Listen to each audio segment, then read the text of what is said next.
Hi everyone, welcome back to Chinnus Taste Buds. ഇന്ന് ഞാൻ ചെമ്മീൻ ബിരിയാണിയുടെ റെസിപ്പി ആയിട്ടാണ് വന്നിരിക്കുന്നത്. അപ്പോൾ ഇങ്ങനെയാണ് നല്ല ടേസ്റ്റി ആയിട്ടുള്ള ചെമ്മീൻ ബിരിയാണി വീട്ടിൽ തയ്യാറാക്കുന്നത് നോക്കാം. അപ്പോൾ അതിനു മുമ്പ് എൻ്റെ ചാനൽ ഇതുവരെ സബ്സ്ക്രൈബ് ചെയ്തിട്ടില്ലാത്തവരുണ്ടെങ്കിൽ ഒന്ന് സബ്സ്ക്രൈബ് ചെയ്യണം. അതിൻ്റെ കൂടെ തന്നെ ബെൽ ഐക്കണിൽ ഓൾ എന്ന് ക്ലിക്ക് ചെയ്യണം. അപ്പോഴേ ഞാൻ വീഡിയോസ് ഇടുമ്പോൾ നിങ്ങൾക്ക് ഉടനെ തന്നെ മെസ്സേജ് വരുള്ളൂ. ഇനി നമുക്ക് ബിരിയാണി ഉണ്ടാക്കാൻ തുടങ്ങുന്നതിന് മുമ്പ് തന്നെ പ്രോൺസ് ഒന്ന് മാരിനേറ്റ് ചെയ്ത് വെക്കണം. ഞാനിവിടെ 1 കിലോ ചെമ്മീൻ ക്ലീൻ ചെയ്ത് കഴുകി വൃത്തിയാക്കിയിട്ടുള്ളതാണ്. അതിലേക്ക് 1 ടീസ്പൂൺ മുളക് പൊടി, 1/2 ടീസ്പൂൺ മഞ്ഞൾപ്പൊടി, 1/2 ടീസ്പൂൺ ഗരം മസാല പൗഡർ, പിന്നെ ആവശ്യത്തിനുള്ള ഉപ്പും കൂടെ ചേർത്ത് ഇത് നന്നായിട്ടൊന്ന് മിക്സ് ചെയ്തതിന് ശേഷം അരമണിക്കൂർ വരെ മാരിനേറ്റ് ചെയ്ത് വെക്കണം. അപ്പോൾ ഇത് നമ്മൾ ബിരിയാണി ഉണ്ടാക്കാൻ തുടങ്ങുമ്പോൾ തന്നെ ഫസ്റ്റ് സ്റ്റെപ്പായിട്ട് ഇത് ചെയ്ത് വെച്ചാൽ മതി. അപ്പോൾ നമ്മൾ ബാക്കിയുള്ള കാര്യങ്ങളൊക്കെ ചെയ്ത് കഴിയുമ്പോഴേക്കും പ്രോൺസ് ഫ്രൈ ചെയ്യാനുള്ള പാകത്തിന് ആയി കിട്ടും. പിന്നെ അതേപോലെ തന്നെ കുറച്ച് സ്റ്റെപ്സും നമുക്ക് ബിരിയാണി ഉണ്ടാക്കാൻ തുടങ്ങുന്നതിന് മുമ്പ് ചെയ്ത് വെക്കേണ്ടതുണ്ട്. അപ്പോൾ വീഡിയോ സ്കിപ്പ് ചെയ്യാതെ കണ്ടാൽ മാത്രമേ നിങ്ങൾക്ക് ഫുള്ള് ഡീറ്റെയിൽ ആയിട്ട് അറിയാൻ പറ്റുള്ളൂ. അപ്പോൾ വീഡിയോ സ്കിപ്പ് ചെയ്യാതെ കാണാൻ ശ്രദ്ധിക്കുക. ഇനി ഇതൊരു അരമണിക്കൂർ വരെ മാരിനേറ്റ് ചെയ്ത് മാറ്റിവെക്കാം. ഇനി നമുക്ക് എടുക്കേണ്ടത് 1 കിലോ ബാസ്മതി റൈസാണ്, ബിരിയാണി അരി 1 കിലോ. ഇത് നമ്മൾ പ്രത്യേകം ഒരു പാത്രത്തിൽ അളന്ന് വേണം എടുക്കാനായിട്ട്. ഒരു പാത്രത്തിൽ 1 കിലോ അരി അളന്നെടുത്തതിന് ശേഷം ഇതൊന്ന് നന്നായിട്ട് കഴുകിയിട്ട് നമുക്കിത് കുറച്ച് വെള്ളം ഒഴിച്ച് അരമണിക്കൂർ വരെ ഈ അരിയും സോക്ക് ചെയ്യാൻ വേണ്ടി മാറ്റി വെക്കേണ്ടതാണ്. ഇത് ഞാൻ കഴുകി വൃത്തിയാക്കിയിട്ടുള്ള അരിയാണ്. ഇനി ഇത് ആവശ്യത്തിനുള്ള വെള്ളം ഒഴിച്ച് സോക്ക് ചെയ്യാൻ മാറ്റി വെക്കാം. പിന്നെ അടുത്ത സ്റ്റെപ്പ്, നമുക്കൊരു ബൗളിലേക്ക് 1 ടേബിൾ സ്പൂൺ വെള്ള കസ്കസ്, ഷോപ്പിൽ നിന്ന് വാങ്ങാൻ കിട്ടും വെള്ള കസ്കസ്, അതിട്ട് കൊടുക്കുക. പിന്നെ ഒരു 10 കാഷ്നട്ടും 10 റേസിൻസും ഉണക്കമുന്തിരിയും ഇതിലേക്ക് ഇട്ടതിന് ശേഷം കുറച്ച് വെള്ളം ഒഴിച്ച് ഇതും ഒന്ന് സോക്ക് ചെയ്യാൻ മാറ്റി വെക്കണം.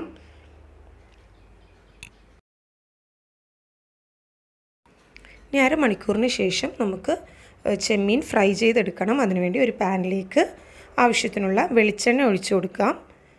വെളിച്ചെണ്ണ നന്നായിട്ടൊന്ന് ചൂടായതിന് ശേഷം അതിലേക്ക് ചെമ്മീൻ, നമ്മൾ മാരിനേറ്റ് ചെയ്ത് വെച്ചിട്ടുള്ള ചെമ്മീൻ ഇട്ടിട്ട് നന്നായിട്ട് 2 സൈഡും ഫ്രൈ ചെയ്തെടുക്കണം.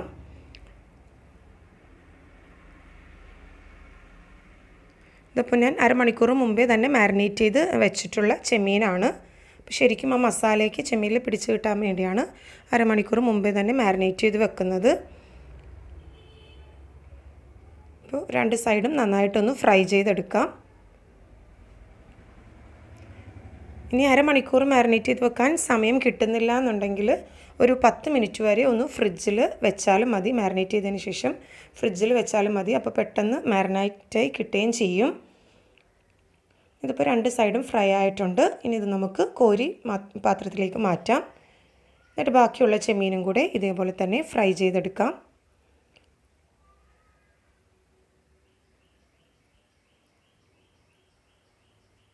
ബാക്കിയുള്ള ചെമ്മീനും കൂടെ ഇതിലേക്ക് ഇട്ട് കൊടുക്കാം. ചെമ്മീൻ ഫ്രൈ ചെയ്ത് വെക്കുന്നത് തന്നെയാണ് എപ്പോഴും നല്ലത്.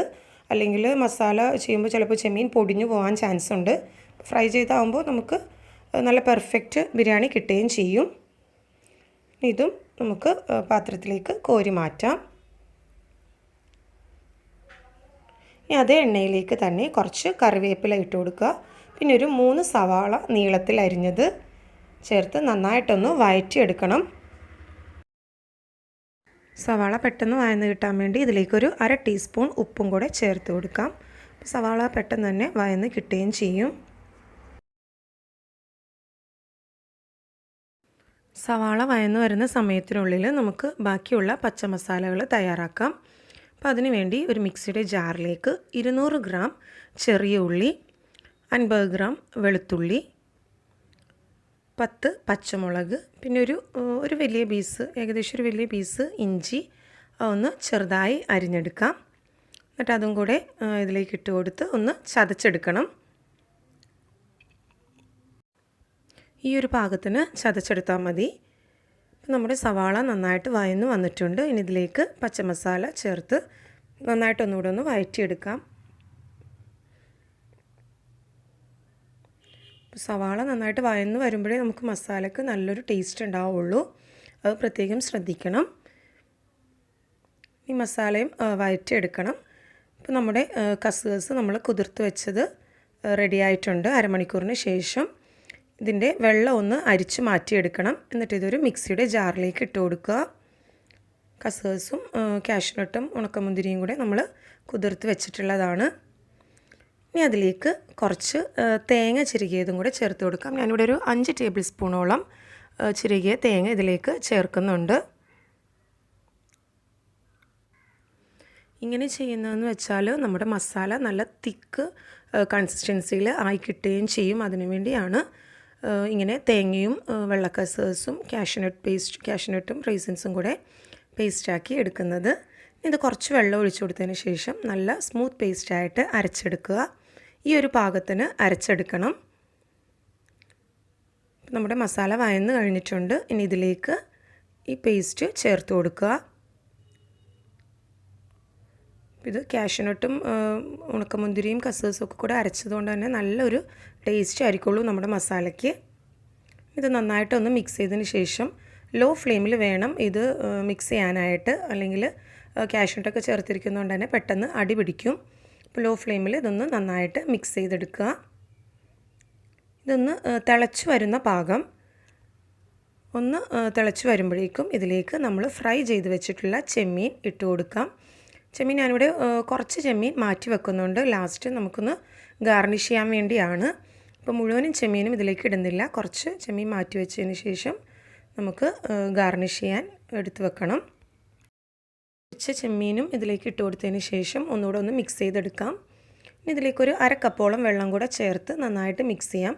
മസാലയും ചെമ്മീനും കൂടെ ഒന്ന് പിടിച്ച് കിട്ടണം, അത്രയേ ഉള്ളൂ. ഇനി ഇതൊന്ന് കുറച്ച് നേരം വരെ ഒരു 5 മിനിറ്റ് വരെ ഇതൊന്ന് തിളക്കുന്ന വരെ നമുക്ക് വെയിറ്റ് ചെയ്യാം. ഇതൊന്ന് മൂടി വെച്ച് കൊടുക്കാം. ഇതൊരു 5 മിനിറ്റിന് ശേഷം നമുക്ക് ഫ്ലെയിം ഓഫ് ചെയ്ത് കൊടുക്കാം. കാര്യം മസാലയും ചെമ്മീനും കൂടെ ഒന്ന് പിടിച്ച് കിട്ടണം, അത്രയേ ഉള്ളൂ. ഇതിപ്പോൾ 5 മിനിറ്റ് കഴിഞ്ഞു, നമ്മുടെ മസാല തയ്യാറായിട്ടുണ്ട്. ഇനി ഇതിലേക്ക് കുറച്ച് മല്ലിയിലയും കൂടെ ചേർത്തതിന് ശേഷം ഒന്നുകൂടെ ഒന്ന് മിക്സ് ചെയ്ത് വെക്കാം. ഇപ്പോൾ മസാലയൊക്കെ തയ്യാറായിട്ടുണ്ട്. ഇനി നമുക്ക് ഫ്ലെയിം ഓഫ് ചെയ്ത് മസാല മാറ്റി വെക്കാം. ഇനി നമുക്ക് അടുത്ത സ്റ്റെപ്പ് ചോറ് വെക്കാം. അപ്പോൾ അതിനു വേണ്ടി ഒരു വലിയ കടായി അടുപ്പിൽ വെച്ചതിന് ശേഷം അതിലേക്ക് 50 ഗ്രാം ഓയിൽ ഒഴിച്ചു കൊടുക്കാം. ഓയിൽ നന്നായിട്ട് ചൂടായതിന് ശേഷം അതിലേക്ക് കുറച്ച് കാഷ്യൂനട്ട്സ് ചേർത്ത് കൊടുക്കാം. അതിനൊന്നും പ്രത്യേക കണക്കൊന്നുമില്ല, നിങ്ങളുടെ ഇഷ്ടം അനുസരിച്ച് ആഡ് ചെയ്യാവുന്നുള്ളൂ. അപ്പോൾ നമുക്ക് ഈ കുറച്ച് കശുവണ്ടിയും ഉണക്കമുന്തിരിയും കൂടി ഒന്ന് വറുത്ത് കോരി മാറ്റണം. ഇതിലേക്ക് കുറച്ച് ഉണക്കമുന്തിരിയും കൂടെ ചേർത്ത് കൊടുക്കാം. കാഷ്യൂനട്ട് ഒരുവിധം വറുത്തതിന് ശേഷം വേണം ഉണക്കമുന്തിരി ചേർക്കാനായിട്ട്.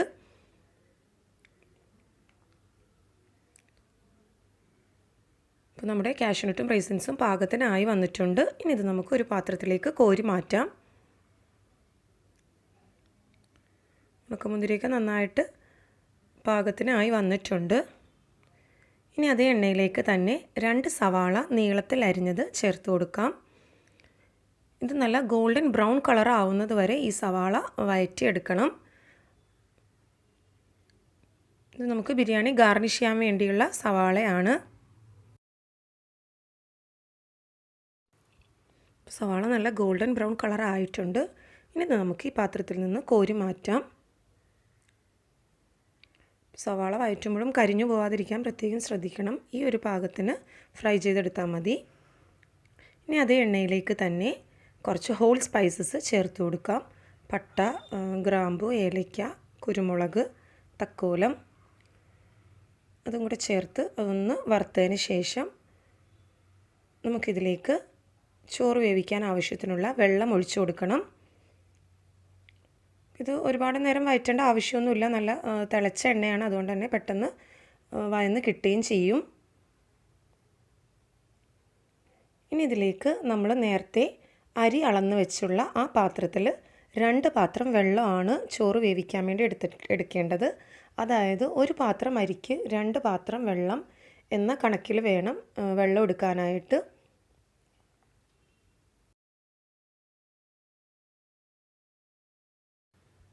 ബിരിയാണി വെക്കുമ്പോൾ എപ്പോഴും വെള്ളത്തിൻ്റെ അളവ് കറക്റ്റ് ആയിരിക്കണം. അതായത് 1 ഗ്ലാസ് അരിയാണ് നിങ്ങൾ എടുക്കുന്നതെങ്കിൽ 2 ഗ്ലാസ് വെള്ളം എന്ന പാകത്തിന് വേണം എടുക്കാനായിട്ട്. ഇതിലേക്ക് ആവശ്യത്തിനുള്ള ഉപ്പ് ചേർത്ത് കൊടുക്കാം. പിന്നെ ഈ ഒരു പാകത്തിന് വേണമെങ്കിൽ നിങ്ങൾക്ക് കുറച്ച് ലൈം ജ്യൂസും കൂടെ ഇതിലേക്ക് ചേർത്ത് കൊടുക്കാവുന്നതാണ്. അപ്പോൾ നമ്മുടെ വെള്ളം നന്നായിട്ട് തിളച്ച് വന്നിട്ടുണ്ട്. ഇനി ഇതിലേക്ക് നമ്മൾ സോക്ക് ചെയ്ത് വെച്ചിട്ടുള്ള അരി വെള്ളം അരിച്ച് കളഞ്ഞതിന് ശേഷം അരി ഇതിലേക്ക് ചേർത്ത് കൊടുക്കാം. അപ്പോൾ ഇത് ഞാൻ അരമണിക്കൂർ മുമ്പേ തന്നെ സോക്ക് ചെയ്ത് വെച്ചിട്ടുള്ള അരിയാണ്. ഇതൊന്ന് മിക്സ് ചെയ്തതിന് ശേഷം മൂടി വെച്ച് വേവിച്ചെടുക്കാം. ഈ ചോറ് വേകുന്ന സമയത്തിനുള്ളിൽ നമുക്ക് ഒരു ബൗളിലേക്ക് ഒരു നാരങ്ങയുടെ നീര് പിഴിഞ്ഞെടുക്കുക. അതിലേക്ക് 1/2 ടേബിൾ സ്പൂൺ റോസ് വാട്ടർ ഇല്ലെങ്കിൽ റോസ് എസൻസ് ചേർത്താലും മതി. അതൊന്ന് മിക്സ് ചെയ്ത് മാറ്റി വെക്കുക. ഇപ്പോൾ നമ്മുടെ ചോറ് ഒരുവിധം വെന്ത് വന്നിട്ടുണ്ട്. ഇനി കുറച്ചുകൂടെ വെള്ളം ഇതിൽ വറ്റി വരാനുണ്ട്. അപ്പോൾ ഈ ഒരു പാകത്തിന് കുറച്ച് ഓയിലോ അല്ലെങ്കിൽ നെയ്യോ കൂടെ ഇതിലേക്ക് ഒഴിച്ച് കൊടുക്കുക. അപ്പോൾ നമ്മുടെ ചോറ് നല്ല പാകത്തിനായി കിട്ടും, ഒട്ടിപ്പിടിക്കാതെ നല്ല പാകത്തിന് കിട്ടും.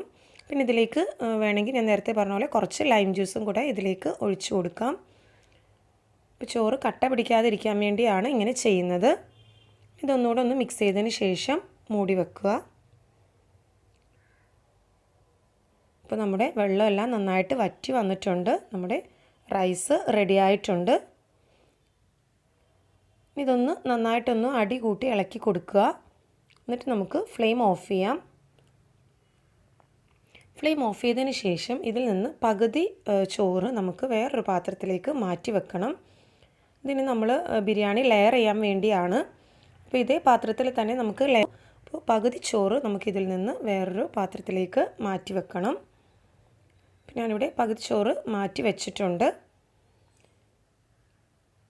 ഇനി നമുക്ക് ബാക്കിയുള്ള പകുതി ചോറ് ഒന്ന് അടി കൂട്ടി നന്നായിട്ടൊന്ന് മിക്സ് ചെയ്ത് എടുക്കുക. എല്ലാ വശത്തേക്കും ഒന്ന് മിക്സ് ചെയ്തെടുത്തതിന് ശേഷം ഇതിന് മുകളിലേക്ക് 1 ടേബിൾ സ്പൂൺ നെയ്യ് ചേർത്ത് കൊടുക്കാം. നെയ്യ് ഒന്ന് സ്പ്രെഡ് ചെയ്ത് എല്ലാ ഭാഗത്തേക്കും കൂടെ ഒന്ന് ഒഴിച്ചു കൊടുക്കാം. പിന്നെ അതിന് മുകളിലേക്ക് കുറച്ച് നമ്മൾ നേരത്തെ ഫ്രൈ ചെയ്ത് വെച്ചിട്ടുള്ള സവാളയും കാഷ്യൂനട്ടും റൈസിൻസും കൂടെ ഇതിന് മുകളിലേക്ക് ഇട്ട് കൊടുക്കാം. പിന്നെ കുറച്ച് മല്ലിയിലയും പുതിനയും അരിഞ്ഞതും കൂടെ ചേർക്കുക. പിന്നെ നമ്മൾ നേരത്തെ തയ്യാറാക്കി വെച്ചിട്ടുള്ള ലെമൺ ജ്യൂസും റോസ് വാട്ടറും കൂടെ ചേർത്തിട്ടുള്ള മിക്സും ഇതിലേക്ക് കുറച്ച് ഒഴിച്ചു കൊടുക്കുക. 1 ടേബിൾ സ്പൂണോളം ഇതിന് മുകളിലേക്ക് സ്പ്രെഡ് ചെയ്ത് കൊടുക്കുക. ഇനി നമ്മുടെ ചെമ്മീൻ മസാലയും കൂടെ എല്ലാ ഭാഗത്തേക്കും ഇട്ട് കൊടുക്കാം. മസാലയും എല്ലാ ഭാഗത്തും ആവുന്ന വിധത്തിൽ സ്പ്രെഡ് ചെയ്ത് കൊടുക്കാൻ ശ്രദ്ധിക്കണം.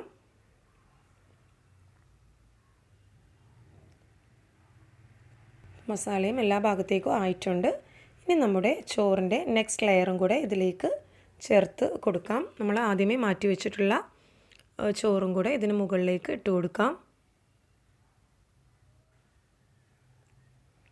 പിന്നെ നെയ്യുടെ അളവൊക്കെ ഓരോരുത്തരുടെ ഇഷ്ടം അനുസരിച്ച് ചേർക്കാം. ചിലവർക്ക് നെയ്യ് അധികം ചേർക്കുന്നതായിരിക്കും ഇഷ്ടം. അപ്പോൾ അതനുസരിച്ച് ചേർക്കാവുന്നതേ ഉള്ളൂ. ഇതിന് മുകളിലേക്ക് വീണ്ടും 1 ടേബിൾ സ്പൂൺ നെയ്യും കൂടെ ചേർത്ത് കൊടുക്കാം.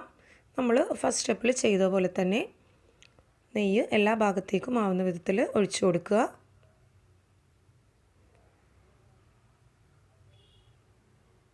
പിന്നെ ലൈം ജ്യൂസും റോസ് എസൻസും കൂടെയുള്ള മിക്സും കൂടെ ഒഴിച്ചു കൊടുക്കുക.